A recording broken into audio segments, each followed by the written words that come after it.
আসসালামু আলাইকুম দর্শক, আপনাদের সবাইকে স্বাগত জানাচ্ছি। আমরা এখানে তিনজন ব্যক্তি আছে, আজকে আপনাদের সাথে একটু কথা বলবো। আমরা একটা ডিসকাশন টাইপের একটা টক শো করতে যাচ্ছি।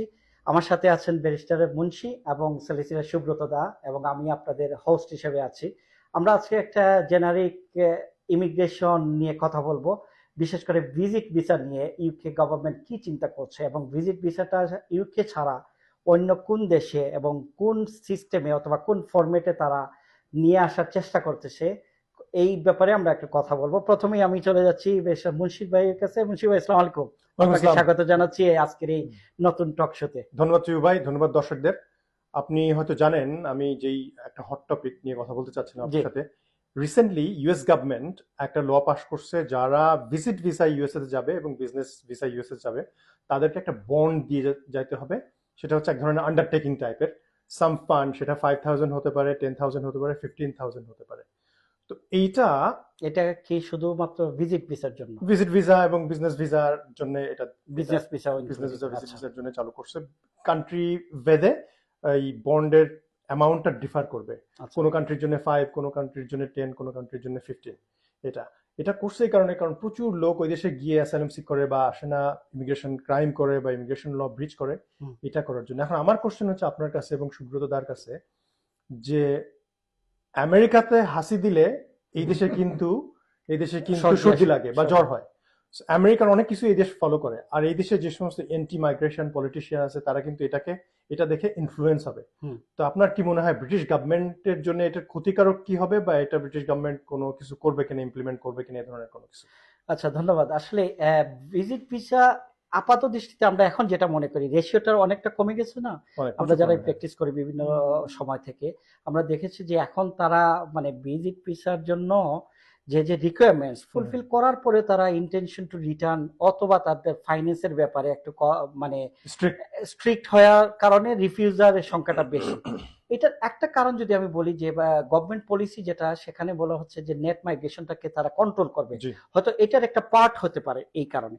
আপনি যে টপিকটা আজকে কথা বলছেন, যেটা আমেরিকার যে নতুন ফরম্যাট, জি। যে তারা যা একটা নতুন রুলস অথবা ল চালু করবে, যারা আমার দেশে আসবেন ভিজিট একটা অথবা ডিপোজিট। বিজনেস ভিসায়, আমি তাদেরকে ডাইরেক্টলি বিশ্বাস করি না। হ্যাঁ, এটাই তো কথা, হ্যাঁ। যে বিশ্বাস করি না এই কারণে সে আইসা আমার দেশের ফ্যাসিলিটিস ইউজ করবে, শুধুমাত্র একটা নাম কাগজে একটা অ্যাপ্লিকেশন ফিজ হয়তো $100, এটা দেওয়ার পরে সে আইসা এখানে পুলিশ সার্ভিস নিবে, অ্যাম্বুলেন্স সার্ভিস নিবে, হসপিটাল সার্ভিস নিবে হয়তো। কিন্তু যদি সে না যায়, ওভারস্টেয়ার হিসাবে থাকে, তাইলে 1 বছর, 3 বছর, 10 বছর, 20 বছর পর্যন্ত অনেকে আছে। হ্যাঁ, তাইলে এই বার্ডেনটা আমার স্টেট কেন নিবে? সেটাই। হয়তো সেখান থেকে তারা বলতে চাচ্ছে যে আমরা তাদেরকে নিয়ে আসবো যারা financially sound genuine and visitor. Solvent, হ্যাঁ, যারা 5,000 থেকে 15,000 পাউন্ড পর্যন্ত ডিপোজিট দিবে। তার মানে তার ইন্টেনশন হচ্ছে শুধুমাত্র আমার দেশটাকে ভিজিট করবে এবং চলে যাবে, চলে যাবে, জেনুইন তার ভিজিটর কাছে যারা। টাকাটা ইম্পর্টেন্ট না। না। এই টাইপের যারা অ্যাপ্লিকেন্ট যাবে আমেরিকাতে, তাদেরকে ওয়েলকাম করব। হ্যাঁ, এর বাইরে যদি কেউ তাদের ইন্টেনশন থাকে যে ওইখানে ওভারস্টেয়ার হিসাবে থাকবে, তাইলে সে টাকাটা ফরফিট 15,000 পাউন্ড অথবা $15,000 সে ইনভেস্ট করবে না, না। আপফ্রন্ট পেমেন্টটা করবে না। না। সেক্ষেত্রে তাদেরকে এক ধরনের দেওয়া হচ্ছে অ্যাসুরেন্স যে যারা জেনুইন ভিজিটার তারাই কিন্তু ভিজিট তারা করবে। অ্যাপ্লিকেশনটা এইটাই করবে, তারা আমার আসবে। কাছে মনে হচ্ছে আপাত দৃষ্টিতে। এই ব্যাপারে অপিনিয়ন আমি সুব্রতদার কাছ থেকে জানতে চাই। ধন্যবাদ টিপু ভাই। অ্যাকচুয়ালি জেনুইন এই শব্দটাই একটা ভেগ, হ্যাঁ। কারণ এইটা হচ্ছে খুবই সাবজেক্টিভ। কেস ওয়ার্কার বা ভিসা অফিসার কিভাবে তার অ্যাপ্লিকেশনটাকে দেখবে, হ্যাঁ, এটা আমার এক্সপিরিয়েন্স থেকে মনে হয়েছে।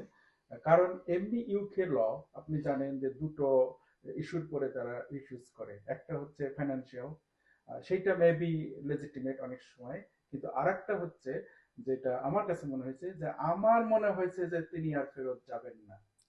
এটাকে বলে on the basis of subjective যেটা বলছেন। Subjective, balance of probabilities. Balance of probability. কিন্তু কিভাবে মনে হলো যে আপনি আর যাবেন না, এটা কিন্তু মিলিয়ন ডলার কোশ্চেনস। হ্যাঁ, আমার আমার অ্যাজ এ লয়ার আমি তাই মনে করি। আপনি যেটা বলছেন যে $15,000 আমি যদি দেই, ধরেন এইটা ইনফ্লুয়েন্স যদি ইউকে গভর্নমেন্ট করে, হ্যাঁ, আমেরিকার যেটা, কারণ ইউকে কিন্তু গভর্নমেন্ট ম্যাক্সিমাম টাইমস আপনি পার্লামেন্টে দেখবেন তারা অস্ট্রেলিয়ান ফলো করে ইমিগ্রেশন ইমিগ্রেশন পলিসিটা। পলিসিগুলোকে। নিউজিল্যান্ড কমনওয়েলথ কান্ট্রি হওয়ার কারণে। কারণে তারা পলিসিগুলোকে কিন্তু অনেক সময় তারা এখানে রিভিউ করে। করে তারা তাদের মতন একটা সেট আপ ল তৈরি করে। হ্যাঁ, তো যে ক্ষেত্রে আমার মনে হয়েছে যে $15,000 ইন্টেনশন যদি আমার থাকে যে আমি আমেরিকাতে সেটেল হব, তাহলে $15,000 ইজ নাথিং। আমি দিব, আমি চলে যাবো, আর আসবো না। তখন আরো ইনক্রিজ করবে ওরা, ইনক্রিজ করবে। তখন ইনক্রিজ হ্যাঁ, করবে। আর আপনি যে ইন্টেনশন নিয়ে বলতেছেন $15,000, আসলে আমি ইউএস এর কথা বলবো না, আমি ইউকে সম্পর্কে বলতে চাই। এই ইউকেতে একজন মানুষ লরি দিয়ে আসে, হুম, বোট দিয়ে আসে, আবার একজন মানুষ বিজনেস ক্লাসে এসেও থাকে, বুঝছেন? জি, এ দেশে হুম, দুজনই থাকতে চায়। হুম, জাপানিজরাও থাকে, ওই চাই, সিঙ্গাপুরেও থাকে, ইউএস এর লোকও থাকে, তারাও এই দেশে ভিজিট ভিসায় এসে অবৈধ কাজ করে। ইউএস এর মানুষও করে, হ্যাঁ, আপনার জাপানিজ মানুষও করে, চাইনিজরাও করে, তারা তো অনেক ধনী দেশ। আবার কঙ্গো, বাংলাদেশ, নেপাল তারাও করে। সেই জন্য এই যে আপনি সেট আপটা করলেন, 15,000 যদি করে, এরাও যদি 10,000 পাউন্ড করে বা 5,000 পাউন্ড হুম। ইমপ্লিমেন্ট করে, এইটা কতটুকু ওয়ার্ক করবে আপনি এটা কি কিন্তু মনে করেন এটা পসিবিলিটি আছে? আমরা দুজনের কাছে আমরা শর্ট করে ফেলবো না, ভিডিওটা, আমার আমার দুজনের কাছে। আমার মনে হয় পসিবিলিটি আছে, কারণ উনি হ্যাঁ, যে বললেন যে জাপানেও করে, অন্যভাবে আসে, এটা কিন্তু সিলেক্টিভ কিছু কান্ট্রি, থার্ড ওয়ার্ল্ড আচ্ছা, কান্ট্রির জন্য যদি করছে। পসিবিলিটি থাকে তাইলে এই মুহূর্তে আপনি আমাদের যে ভিউয়ার যারা আছেন, যাদের ইন্টেনশন আছে এই দেশে ভিজিট করা, তাদের কি কোনো ধরনের আমার অ্যাডভাইস মনে অথবা আপনি হয় সাজেশন দিবেন? আপনার খুবই একটা ইম্পর্টেন্ট কোশ্চেন করছেন। কিন্তু অনেকে ওয়েট করছে না, আমি হয়তো কিছুদিন পরে ভিসার অ্যাপ্লিকেশন করব, ওয়েট করছে কোনো ফ্যামিলির কোনো কোনো ঝামেলার কারণে বা অসুস্থতার কারণে, বা এমনিতে একটু ডিলে করতেছে যে দেশে আসবো, ডিপেন্ডেন্ট ভিসা হোক, ভিজিটর ভিসা হোক, বা বিজনেস ভিসা হোক। আমার মনে হয় তাদের ইমিডিয়েটলি অ্যাপ্লিকেশন গুলো করা, এদেশে ইন করে ফেলা খুব দ্রুত।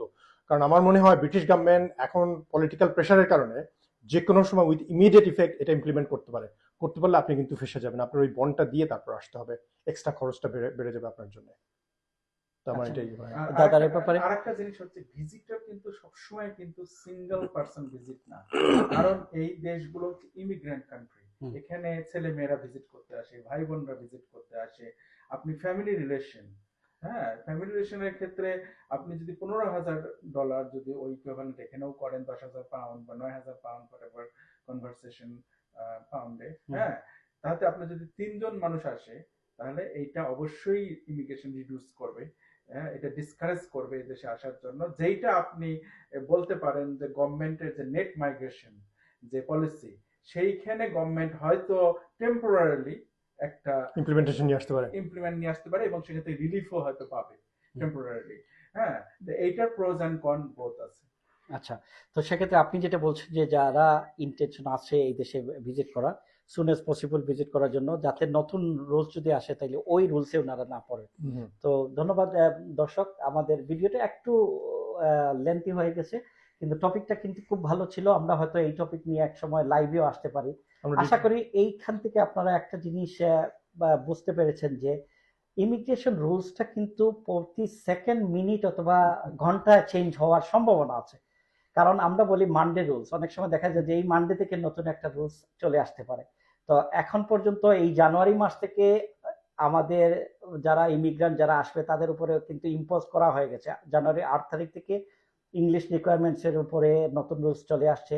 আগামীতে আরো নতুন রুলস আসছে, 5 ইয়ার্স এর জায়গায় 10 ইয়ার্স এর সেটেলমেন্ট আসতেছে। সো বিভিন্ন পলিসিগুলো তারা এখন পর্যন্ত আন্ডার কনসিডারেশন আছে, কিন্তু যে কোনো মুহূর্তে ওইটা কিন্তু ল হিসাবে ইমপ্লিমেন্ট হয়ে যেতে পারে। তো আমাদের আজকে যে দুইজন বিজ্ঞ আইনজীবী যেটি বলেছেন যে যারা ভিজিট ভিসায় আসতে চান, নতুন রুলস যেটা আমেরিকান পলিসি, যেটা হয়তো ব্রিটেনে মাইগ্রেন্ট হয়ে যেতে পারে, সেক্ষেত্রে হয়তো আপনাদেরকে 5 থেকে 10,000, ইভেন 20,000 হইতে পারে। 20,000 পাউন্ড ডিপোজিট দিয়ে আপনি আসবেন ভিজিট করতে, আইসা আপনি 10 দিনের জন্য থাকুন, আর 1 মাসের জন্য থাকুন, আপনাকে এই 20,000 পাউন্ড অথবা 10,000 পাউন্ড আগে বন্ড দিয়ে আসতে হবে। তো সেটা হচ্ছে একটা ফাইন্যান্সিয়াল বার্ডেন। তো এইগুলা থেকে যদি আপনারা বেঁচে থাকতে চান, তাহলে আপনাদের ইন্টেনশন যদি থাকে তাহলে ইমিডিয়েটলি ভিজিটের জন্য আপনারা এখনই প্রসেস শুরু করতে পারেন। সেই হিসাবে যদি আপনাদের কোনো লয়ারের প্রয়োজন লাগে, আমরা অবশ্যই বলবো আপনার নিকটস্থ অভিজ্ঞ আইনজীবীর পরামর্শ নিয়ে আপনারা অ্যাপ্লিকেশন করবেন। এবং আজকে আমার সাথে যে দুইজন অতিথি ছিলেন, তাদেরকে আসলে ধন্যবাদ জানাচ্ছি আমাদের কমিউনিটির জন্য যে এরকম টপিকগুলো নিয়ে আসেন।